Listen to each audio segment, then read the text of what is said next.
वाई येथे माननीय उपमुख्यमंत्री अजितदादा पवार यांची जनसन्मान यात्रा मोठ्या जल्लोषात या निमित्ताने विविध विकास कामांचे भूमिपूजन पार पडले।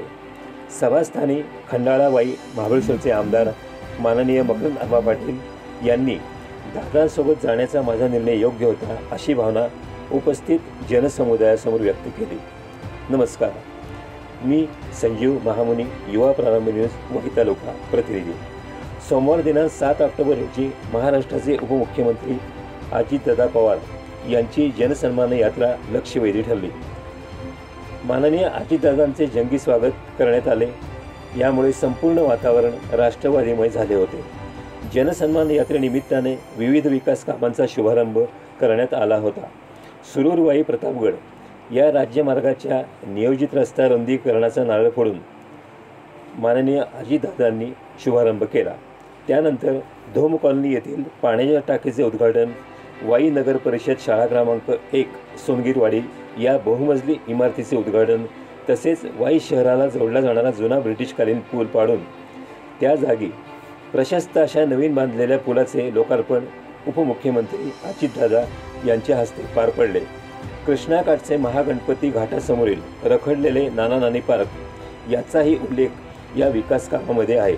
यासाठी शासनाकडून कोट्यावधी रुपयांचा निधी उपलब्ध झालेला आहे। यामुळे हे पार्क लवकरच पूर्ण होण्याच्या वाईकरांच्या आशा पल्लवित झाल्या आहेत। कारण या जागेत परप्रांतीयांचे झोपडपट्टी सदृश अतिक्रमण झाले होते। यामुळे वाटमारीचे प्रमाण वाढले होते।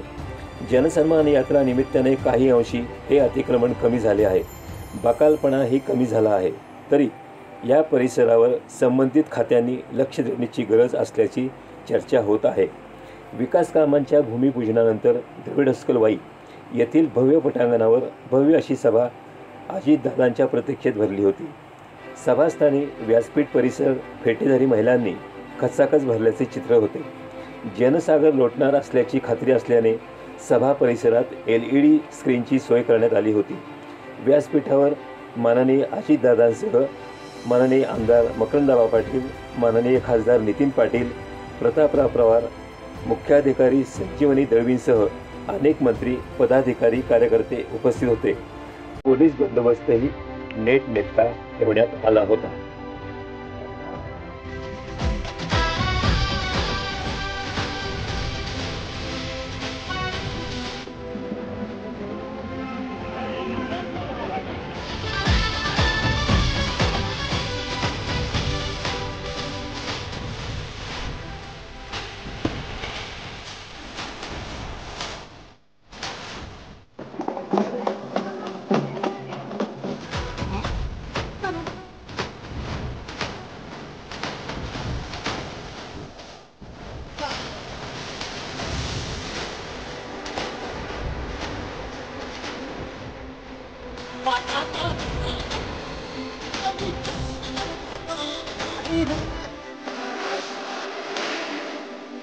मागे देखील या वाईट सभेला आलो होतो, तेव्हा माझ्यावर सातारा जिल्हा नाराज झाला की 99 ला राष्ट्रवादीची स्थापना झाल्यापासून 99, 2004, 2009, 2014, 2019 सातत्याने राष्ट्रवादी काँग्रेस पक्षाची खासदारकीची जागा आणि 24 ला जागेच्या बद्दल काही वेगळा निर्णय झाला।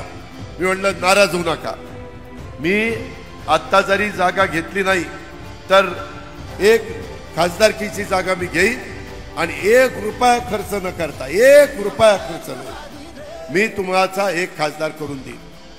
त्या पद्धतीनं त्या वाईच्या सभेमध्ये सांगितलेलं होतं। सगळ्यांना विचारलं कुणाला खासदार करायचं, सगळ्या साताराकरांनी सांगितलं नितीन काकाला करायचं। केलं की नाही? आम्ही शब्दाचे पक्के।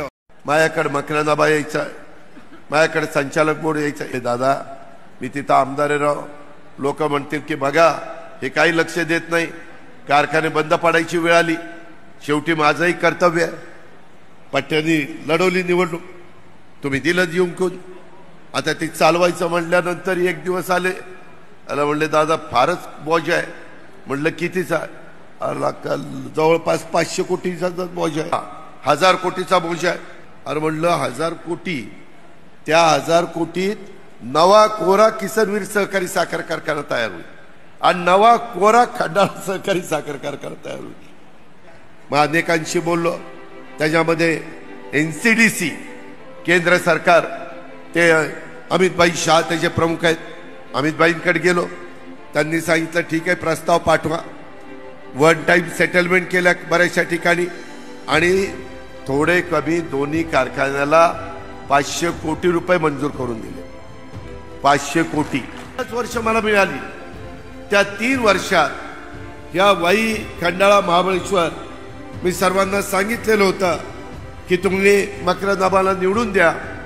ह्या तिन्ही तालुक्याचा चेहरा मोहरा बदलण्याच्या करता पडेल ती किंमत मोजावी लागली तरी चालेल पण मी मागे हटणार नाही. 4000 कोटी रुपयाची कामं मी या 3 वर्षामध्ये मंजूर करून दिली. हे 2 वर्ष वाया नसती गेली तर तो आकडा 5000 कोटीला गेला असता.